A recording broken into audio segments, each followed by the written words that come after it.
Pemirsa TVRI Maluku, jumpa lagi di podcast Ruang Miku, ruang obrolan admin medsos TVRI Maluku bersama saya Miku Esti. Dan hari ini edisi spesial karena kita dalam rangka peringatan Hari Kartini. Bisa dilihat dong suasananya juga beda, bukan di ruang studio podcast biasanya. Saat ini kita ada di kediaman tamu saya yang juga spesial, super duper spesial bahkan ya. Innalatu Maluku, Bunda Widya Pratiwi Murad. Bunda, apa kabar Bunda? Alhamdulillah. Assalamualaikum warahmatullahi wabarakatuh. Mbak Esti, pemirsa TVRI dimanapun berada, khususnya di Maluku. Selamat sore, salam sehat, dan saya mengucapkan selamat berpuasa di bulan Ramadan yang penuh rahmat ini kepada saudara semua muslimin yang ada di Maluku. Oke Bun, kita biar enakan mungkin kita lepas masker karena ya. kita udah melewati serangkaian protokol kesehatan yang ketat. Mungkin biar bisa santai kita buka dulu sebentar. Oke, biar kelihatan cantiknya Bunda kita ya, biar kelihatan ini siapakah. Oke, Bunda, ini tema kita, topik kita kali ini adalah perempuan Maluku yang keren. Karena berkaitan dengan Hari Kartini. Hari Kartini kan kita bicara soal tokoh yang berperan, tokoh perempuan yang berperan, berdaya, mampu di berbagai sektor kehidupan, bukan hanya di sektor-sektor domestik rumah tangga. Dan kenapa Bunda yang diundang? Karena memang kelihatan sekali semua orang mengakui bahwa kalau di Maluku kita bicara soal tokoh perempuan yang berperan, termasuk Bunda Widya Pratiwi Murad. Makanya saya punya satu pantun buat Bunda. Bunda mau dengar? Boleh. Beli sabuk, beli mata kail. Cakep ya. Oh ya. Diulangi Bun. Ulang. Beli sabuk, beli mata kail. Cakep. Perempuan Maluku yang sibuk, ya Widya Murad Ismail. Cakep. Alhamdulillah, masya Allah. Bunda, terkait kesibukan nih Bun, kan selama menjadi istri gubernur, Bunda bukan hanya mendampingi Bapak loh. Bunda punya seabrek aktivitas. Kalau saya boleh menyebut nih satu persatu. Bunda itu Innalatu Maluku, Ketua Dekra Nasda, kemudian Bunda PAUD, Bunda Literasi, Ketua Tim Penggerak PKK. Iya, Ketua Tim Penggerak PKK. Itu harus di awal ya. Kemudian Ibu Kakuarda Pramuka. Terus Duta Parenting. Duta Perangis Stunting. Iya, Duta Perangis Stunting. Dan Ketua Umum Dekra Nasda. Dekra Nasda. Ibu, bagaimana seorang ibu, Bunda Murad bisa, Bunda Widya bisa membagi waktu karena ini banyak loh kegiatannya Bu. Terima kasih Mbak Esti atas pertanyaannya, dan alhamdulillah saya terpilih menjadi perempuan Maluku yang kesempatan hari ini kita bisa berbincang-bincang. Yang pasti saya bersyukur bahwa semua ini sudah takdir dari Allah Subhanahu Wa Taala, Tuhan Yang Maha Esa, di mana saya harus mendampingi suami menjadi istri daripada Gubernur Maluku. Persisnya di 2019 kami dilantik oleh Bapak Presiden Jokowi. Saat itu juga otomatis saya dilantik juga menjadi Ketua Tim Penggerak PKK Provinsi dan juga selaku Ketua Dekra Nasda, Dewan Kerajinan Nasional Daerah Provinsi. Di mana itu menjadikan komitmen untuk saya berusaha untuk memaksimalkan apa-apa yang sudah diamanahkan untuk saya. Nah, berjalannya waktu, banyak amanah-amanah yang dititipkan oleh saya. Ya, tadi sudah disampaikan Mbak Esti, ada Bunda Literasi, Bunda Perangis Stunting. Kenapa saat itu saya mau dan tertarik? Karena memang kita akui, kenapa saya mau jadi Bunda Literasi? Karena minat baca, menulis, anak-anak di Maluku ini kurang. Jadi memang perlu sosok figur sebagai Bunda Literasi. Dan alhamdulillah beberapa minggu lalu kita di Maluku ini menjadi salah satu juara kedua tingkat nasional, bahwa Provinsi Maluku atau Gubernur Maluku mendapat penghargaan, diapresiasi sebagai salah satu provinsi yang literasinya tumbuh berkembang baik, seperti itu ya, seperti itu, kurang lebih seperti itu. Dan gimana cara saya membagi selaku istri gubernur, lalu menjadi ibu bagi anak saya, dan istri menjadi ibu dan menjadi ketua-ketua PKK maupun Deklasda, saya merasakan bahwa saya melakukan itu semua dengan hati ikhlas, tulus, happy aja gitu loh Mbak Esti. Jadi tanggung jawab amanah itu tidak saya jadikan beban, sehingga saya menjalaninya semua dengan sukacita, dengan hati ikhlas, tulus, semua untuk Maluku. Itu aja. Bukan karena saya Widya atau saya istri gubernur, tapi saya melihat pada Malukunya. Betul. Itu aja ya Mbak Esti ya. Luar Selesai biasa. itu, ya. Ini topik kita kan perempuan Maluku yang keren. Ya. Bunda Widya ngerasa nggak sih keren? Bunda? Aduh, gimana ya? Jadi saya ini begini, saya berapa kali selalu bicara dengan anak-anak muda, generasi muda maupun orang-orang yang ada di sekeliling saya bahwa kita ini sebagai perempuan harus percaya diri, Ya. begitu. Gimana kita bisa percaya diri? Yaitu tadi dengan penampilan, dengan cara bicara, budi pekerti, sehingga yang dikatakan keren, cantik itu terbungkus dalam satu, tidak hanya cantik relatif ya. Kalau muka cantik tuh bisa aja ya, ya dengan make up itu sudah cantik. Tapi kalau cantik budi pekerti, inner beauty-nya otomatis keluar. Saya rasa itu aja sih. Dan yang penting adalah kepercayaan diri aja. Dan saya memang mau, saya punya warna gitu, bahwa Ibu Widya Murad ini mempunyai warna tersendiri. Ya. Gitu. Jadi ya kita harus kasih tunjuk bahwa saya juga ingin menjadi role model, menjadi inspiratif bagi kebanyakan perempuan yang dari Maluku, bahwa ya inilah istri gubernur seperti ini. Itu aja. Dan itu terbukti.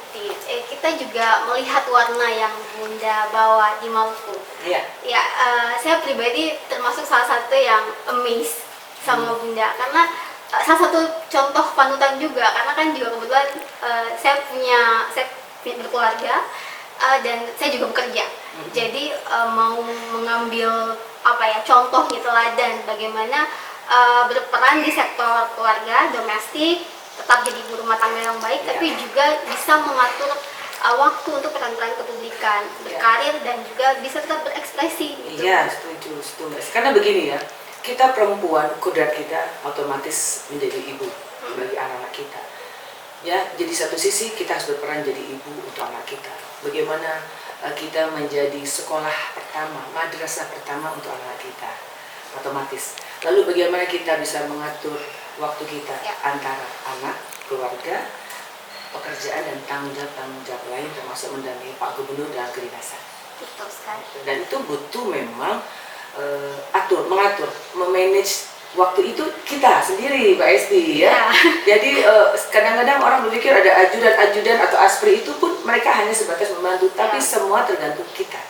Bagaimana kita bisa menyiasati. Kadang-kadang Mbak Esti, saya jujur aja cerita nih ya, hari-hari kegiatan padat ya, tapi anak-anak saya ini ya tetap mau makanannya itu mama yang masak. Nah, pusing kan? Makanya kadang-kadang di bulan Ramadan atau hari-hari saat belum Ramadan itu saya sudah atur. Jadi kalau hari ini saya niat masak untuk anak saya, otomatis malam saya sudah menyiapkan bahan-bahan akan dimasak. Gitu. Jadi ini yang saya bikin, yang saya buat selama ini biar ada keseimbangan, bahwa anak-anak ini tidak merasa kehilangan waktu bersama mamahnya. Sosok mamanya tetap ada gitu. Dan salah satunya itu tadi, kalau anak-anak saya sudah minta masakan yang dimasak oleh mamanya, itu menjadi kepuasan batin saya, kepuasan sebagai ibu, bahwa walaupun saya sibuk, saya masih bisa menyediakan waktu saya untuk masak. Itu aja ya. Sedih gak sih kalau ini? Sebenarnya jadi pacuan buat saya sih Bunda. Soalnya gimana tetap harus bisa masak, bener sih ya kan. Apalagi Bunda putra-putrinya ada 3 ya? 4 ya. Yang 2 udah nikah ya. Tinggal 2 nih ya. Saya baru 1 aja udah yang keteteran. Tapi ini luar biasa ya. Kita akan balik lagi untuk berbincang dan menanyakan hal-hal. Mungkin ada yang dari netizen mau tanyakan juga. Tapi kita mau break sebentar ya Bunda ya. Kembali lagi di podcast Ruang Miku, ruang obrolannya Admin Medsos TVRI Maluku bersama Bunda Widya Pratiwi Murad. Bunda, kita lanjut bincang-bincang nih. Bun, saya sempat riset nih, Bunda tuh banyak dapat penghargaan loh. Selain peran sebagai duta perangi stunting, duta literasi, dan Bunda Albino juga. Iya. Sepertinya. Bunda PAUD, banyak, pokoknya banyak lah. yang diemban oleh seorang Bunda Widya tuh banyak banget. Nah, salah satu yang paling baru mungkin juga mendapatkan penghargaan sebagai perempuan inspiratif. Iya. Nah itu tuh yang bikin kita jadi tertarik banget untuk undang pada saat itu. Tapi Bunda tuh sibuk banget Bun. Dari Januari saya undang Bunda ya. Ini biar sekalian pemirsa tahu betapa padatnya jadwal seorang Bunda Widya. Dari Januari sampai April Bunda baru dapat kesempatan sekarang nih kita nih. Iya. Nah Bun, terkait penghargaan itu sendiri, Bunda menurut Bunda perempuan inspiratif itu yang seperti apa sih? Iya, baik, terima kasih Mbak Esti. Yang pertama saya mohon maaf Mbak Esti ya, dari Januari sampai April baru kita sampai hari ini. Tapi alhamdulillah ya, kita masih bisa diberi kesempatan hingga kita bisa bincang-bincang kesempatan ini. Menurut saya seperti ini, Bunda inspiratif atau perempuan inspiratif adalah perempuan-perempuan yang memang layak jadi panutan. Betul nggak? Setuju nggak ya? Ya, artinya layak sebagai menjadi panutan dalam segala hal. Begitu. Yang dijadikan contoh baik pastinya seperti itu. Dan saya juga alhamdulillah kalau saat itu saya terpilih menjadi salah satu perempuan inspiratif yang dari Maluku. Karena yang selama ini saya lakukan, saya kerjakan adalah berjalan dengan apa adanya aja. Ya sesuai dengan apa yang menjadikan tanggung jawab saya, yang menjadikan porsi saya. Seperti itu ya. Jadi sehingga saat itu saya mengalir, berjalan sesuai dengan apa yang diembankan untuk saya. Sehingga mungkin terlalu banyaknya kegiatan saya sehingga ada beberapa forum atau mungkin organisasi melihat bahwa saya layak dipilih menjadi perempuan inspiratif ya, karena mungkin seperti yang tadi saya dari awal sampaikan bahwa selama ini saya bekerja dengan hati ikhlas, semua tulus untuk Maluku, sehingga dengan sendirinya aura yang keluar adalah aura-aura positif sehingga membuat semua mata atau semua orang melihat ya, begitu ya. Alhamdulillah itu tadi bahwa kita menjadi sosok perempuan inspiratif adalah tidak hanya cerdas, tidak hanya cantik, tapi budi pekerti, perilaku keseharian, bagaimana kita selama ini menemui atau berjumpa dengan siapapun itu, membawa diri tadi ya, budi pekerti atau lebih tepatnya akhlak ya, yang kita selama ini kita lakukan itu menjadi salah satu mungkin penilaian ya. Dan saya sangat yakin bahwa semua yang kita kerjakan dengan hati ikhlas tulus itu pasti luar biasa, auranya aura bagus, positif. Nah Bunda, kan setiap orang punya tokoh inspiratif juga masing-masing. Bunda kira-kira siapa sih tokoh perempuan inspiratif yang membuat Bunda tuh menjadi seperti yang sekarang?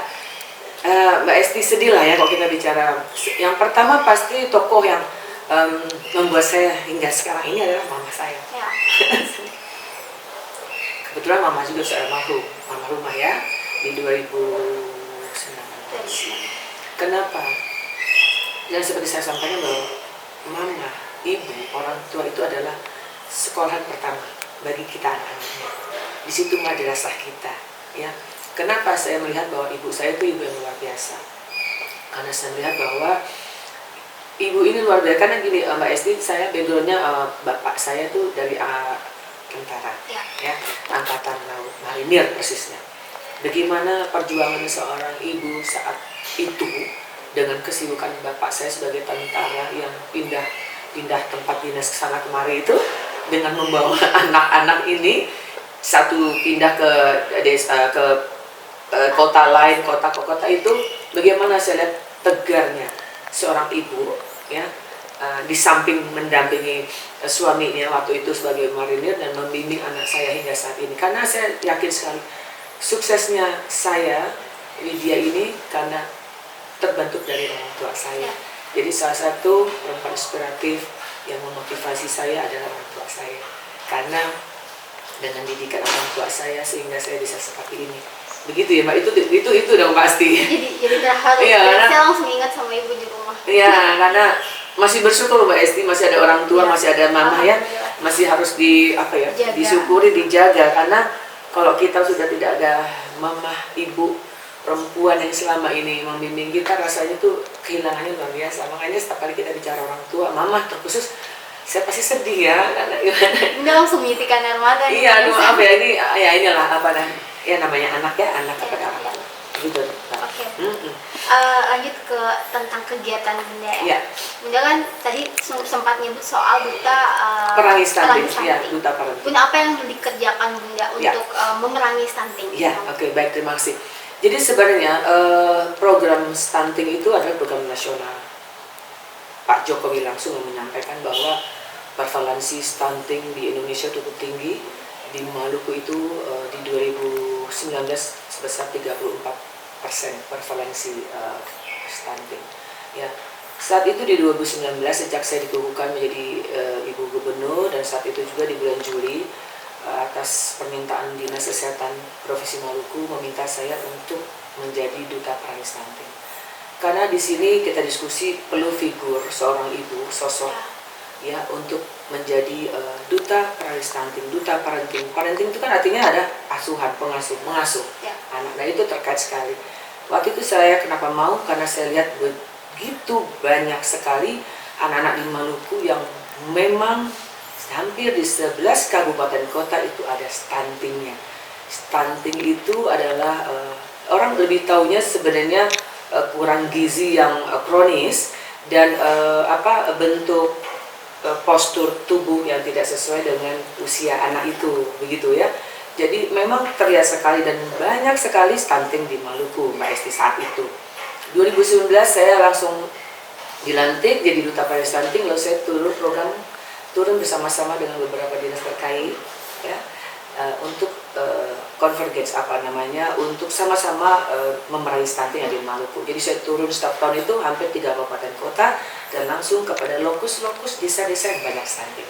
Di situ saya langsung turun, berdialog, berinteraksi dengan anak-anak dan melihat secara langsung stunting di sana seperti itu. Dan alhamdulillah hasil kerja keras selama ini saya beserta tim seluruh kepala dinas yang terkait yang memang program stunting itu semua ada di semua dinas. Sejak kami turun sama-sama 2019 hingga 2022 ini prevalensi stunting di Maluku sudah 28%, artinya ada penurunan dan ini merupakan hasil kerja keras selama ini ya. Karena saya setiap kali diamanahkan untuk menjabat atau itu saya langsung punya goals ya, punya cita-cita ya, punya target. Harus nih ya. Ya harus supaya kita bisa mengukur kemampuan kita kerja.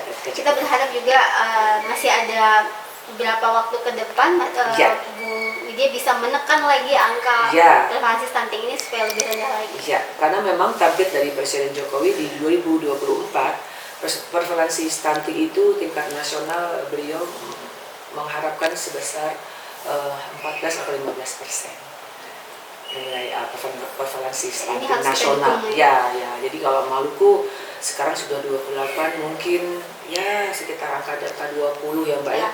Kalau untuk di Maluku, Insya Allah. Ya. Oke, Bunda berpindah sedikit dari kegiatan sebagai duta perangi stunting. Akhir-akhir ini, belakangan ini yang sedang menjadi concern Bunda selain ini apa? Iya. Kalau masalah anak gizi pasti tetap ya, karena terkait dengan stunting. Sekarang ini karena saya tuh di PKK juga, kita punya 10 program pokok PKK ya. Banyak sekali tugas tanggung jawabnya di situ. Salah satunya lingkungan kebersihan. Ya, kebersihan lingkungan itu nomor 1. Kesadaran masyarakat kita, terkhusus di Maluku, Ambon dan sekitarnya untuk kebersihan lingkungan, sampah-sampah itu masih banyak Mbak Esti. Jadi ini target kami di PKK juga bahwa program kebersihan lingkungan itu nomor 1. Kemudian olahraga juga salah satu. Ya. Kayaknya kemarin baru dilantik ya. Iya ya. Itu tadi lah, karena mungkin mereka melihat saya punya cara kerja, sehingga banyak dari beberapa organisasi, termasuk organisasi olahraga masyarakat dari pusat, Pak Hayono Isman minta secara langsung saya untuk menjadi ketua umum KORMI, Komite Olahraga Masyarakat. Sehingga ya itu tadi melihat Malukunya saya bersedia siap karena tanggung jawab saya juga. Tambah lagi tugas ya. Insya Allah. Tapi siap selalu. Ya Insya Allah. Oke, abis ini kita ada lagi yang mau dibicarakan. Saya akan bacakan komentar netizen tentang pertanyaan sih lebih tepatnya. Tapi setelah pesan-pesan yang berikut. Ya, Kembali lagi di podcast Ruang Miku bersama Bunda kita, Bunda Widya Pratiwi Murad. Bunda, saya punya beberapa komentar, pertanyaan sih lebih tepatnya, karena pas bulan Februari kan kita sebenarnya mau undang Bunda tuh. Kita udah sempet nanya-nanya ke netizen TVRI Maluku, apa sih yang mau ditanyakan ke Bunda gitu. Kalau misalnya nanti kita pas ngobrol mau ditanyain apa nih? Nah, ini ada beberapa pertanyaannya. Yang pertama, Bunda, tips dan rahasia tetap cantik dan di tengah seabrak aktivitas. Ya, yang pertama pola hidup. Ya, karena tidak hanya pola hidup kita. Pola hidup artinya kan istirahat kita mesti cukup, makanan yang kita konsumsi juga mesti harus sehat, olahraga juga harus, dan yang pasti kita orang Muslim ya. Karena kita ini ada kewajiban sholat lima waktu, ya dengan saya sangat yakin dengan air wudhu yang air wudhu yang setiap saat kita lakukan 1 hari 5 kali wajibnya, belum sunah-sunah lain. Itu kalau saya merasa bahwa itu salah satu mukjizat daripada air wudhu ya. Begitu ya Mbak ya, betul nggak sih? Betul. Dan setiap kali kita wudhu tuh kalau kita membasuh tangan, lalu bagian muka tuh selalu saya dalam hati bilang, ya Allah mudah-mudahan diberi cahaya yang baik. Masya Allah. Gitu ya. saya jadinya mungkin biar nggak sholat wudhu aja ya. Ya, penting ya, karena kan pada saat wudhu kita kan berdoa dan saya sangat yakin kekuatan doa itu dan itu luar biasa. Kita mesti harus seperti itu ya Mbak. Memang itu semua masing-masing sih ya. Kalau saya seperti itu sih. Jadi saat saya mengusap muka saya begitu ya Allah dikasih doanya gitu ya. Iya, artinya dalam hati ya, nggak mesti harus bersuara keras. Itu aja tipsnya. Pola hidup ya, olahraga, makan sehat, istirahat cukup, lalu ibadah kita. Bunda olahraganya ini sebelum ke netizen, olahraganya Bunda biasanya apa? Karena usia saya ini kan sudah kepala 5 ke atas. Jadi saya cuma bisa nggak kelihatan ya, alhamdulillah. Ini casingnya aja. Jadi semua sih organ-organ ini udah 50 tahun lebih tuh udah capeknya udah lebih ini ya. Olahraga yang saya lakukan sampai hari ini adalah jalan pagi aja. Dan yoga gerak-gerak badan sedikit aja di rumah sih, lebih seperti itu. Dan memang saya kalau nggak jalan olahraga tuh saya cepat lelah. Itu aja. Simple ya olahraga. Itu aja. Karena sebelumnya dulu waktu zaman muda saya adalah salah satu pemain volley. Main volley jadi itu mungkin karena waktu muda itu saya terlalu energik ya, seperti itu, sehingga sekarang udah kita lihat kondisi lah ya, kita mesti harus sadar diri juga bahwa kita usianya sudah cukup tua. Oke, Bu. Tapi ngomong-ngomong Bunda, ini ada satu pertanyaan lagi. Bunda waktu muda cita-citanya jadi apa sih? Dulu tuh saya pengen jadi dokter sebenarnya. Oh. Iya. Udah pas Bunda. Bu dokter kan biasanya cantik-cantik. Masya Allah. Jadi waktu itu saya pengen jadi dokter ya. Cuma ya kita lihat tadi background orang tua saya juga setelah kemarin marinir, bukan berarti mengecilkan loh ya, artinya bahwa kita ini kan sebagai anak juga mesti melihat kemampuan orang tua.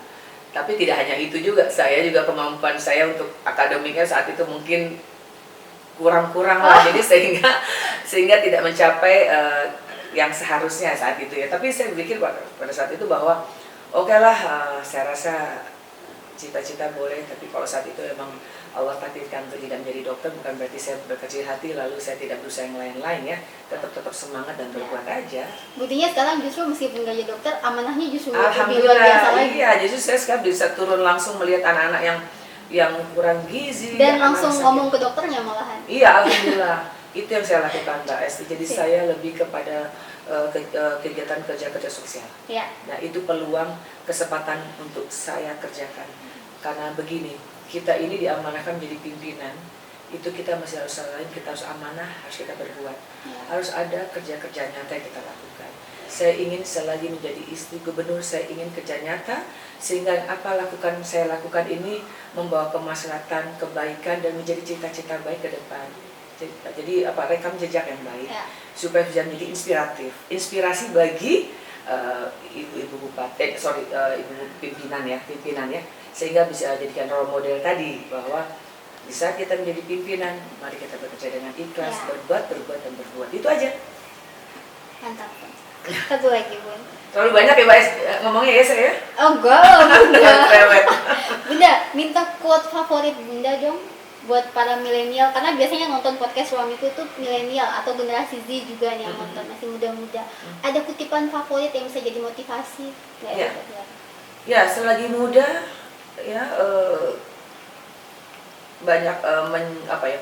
Selagi masih muda itu harus banyak berbuat. Artinya jangan apa ya? Jangan pesimis. Kenapa sih? Ya, jangan pesimis. Lalu yakin aja, percaya diri, dan kalau punya cita-cita semaksimal mungkin berusaha.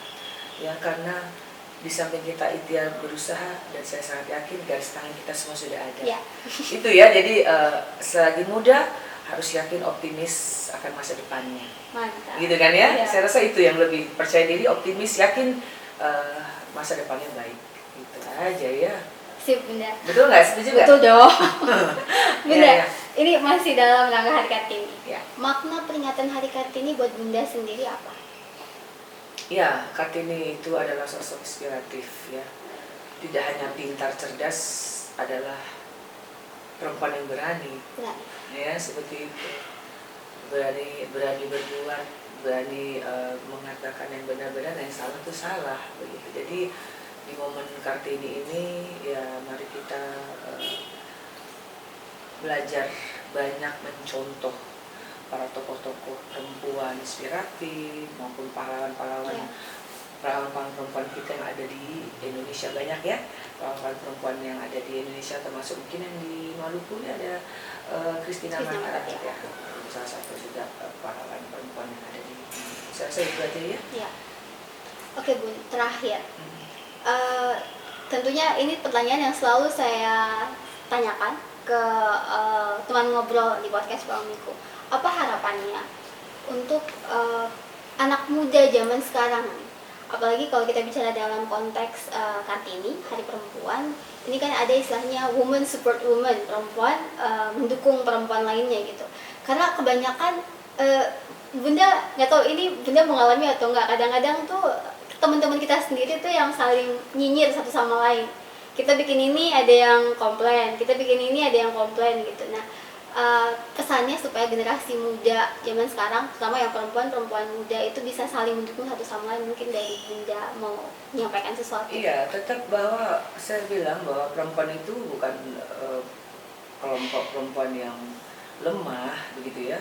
Jadi tetap saja bekerja, berbuat, inovasi, kreatif, ya, eksplor kemampuan yang ada di diri kita, ya kan, tunjukkan kreativitasmu, inisiatif dan lain-lain, itu aja ya menurut saya seperti itu. Jadi kalau kita mau sukses, kalau kita mau jadi perempuan generasi muda yang apa tadi, yang inspiratif kah atau yang keren, itu ya semua dari kita. Semua dari kita. Mau seperti apa kita ke depan, semua dari kita. Yang penting punya kemauan. Apapun yang diomongkan ya, oleh orang nggak lain, usah peduli, biarkan apa anjing menggonggong, kafilah berlalu. Karena kalau kita mempermasalahkan orang-orang yang bicara jelek tentang kita nggak akan maju, Mbak Esti. Ya, kita ada istilah seperti itu yang kita pakai. Ya, saya rasa di semua kalangan, semua lingkungan pasti ada lah yang nyinyir satu dengan nyinyir satu, tapi nggak usah peduli lah. Kalau kita peduli dengan hal seperti itu, kita nggak akan maju. Tetap maju, pantang mundur. Mantap, senang sekali Sekali bisa tampil harus berhasil. ya, gitu. senang sekali bisa ngobrol-ngobrol bareng Bunda. Ya. Tadi tips-tipsnya juga oke tuh Bun, terutama yang tips air wudhu tuh kayaknya saya tertarik sekali untuk selalu mengambil wudhu meskipun tidak sholat. Iya, boleh. Jadi mesti bukan jam sholat akan saya ambil wudhu. Iya, karena kan kita juga dalam agama kan kita ada sholat sunat gitu ya. Iya. Dan kita kan memang bagusnya setiap saat kita dalam keadaan wudhu kan, Iya, itu lebih bagus. apalagi di momen Ramadan, jadi Insya Allah. berwudhu terus tentunya. Iya. Mudah-mudahan sekinclong Bunda. Amin, insyaallah. Oke, pemirsa TVRI Maluku, itu tadi obrolan saya bersama Bunda Pratiwi Murad, dan banyak banget yang bisa kita ambil manfaatnya. Ada quote favorit, juga ada kisah inspiratif yang tadi sempat bikin Bunda nangis. Maaf ya Bun, bikin nangis. Tapi semoga bisa menjadi inspirasi untuk pemirsa sekalian di rumah. Dan sebelum saya akhiri, saya mau ingatkan dulu untuk selalu update podcast Ruang Miku, selalu lihat konten-konten kita di YouTube, di Facebook, di Instagram TVRI Maluku. Jangan lupa follow, subscribe juga, dan share ke teman-temannya supaya banyak yang nonton podcast Ruang Miku TVRI Maluku. Oke. Sekian dari saya. Ada pantun juga Bun, karena saya mengawali dengan pantun, saya akan mengakhiri dengan Terima pantun. kasih. Mulan Jamila, Aura Kasih, Cakep. sampai jumpa. Terima kasih. Terima kasih. Wassalamualaikum warahmatullahi wabarakatuh. Waalaikumsalam.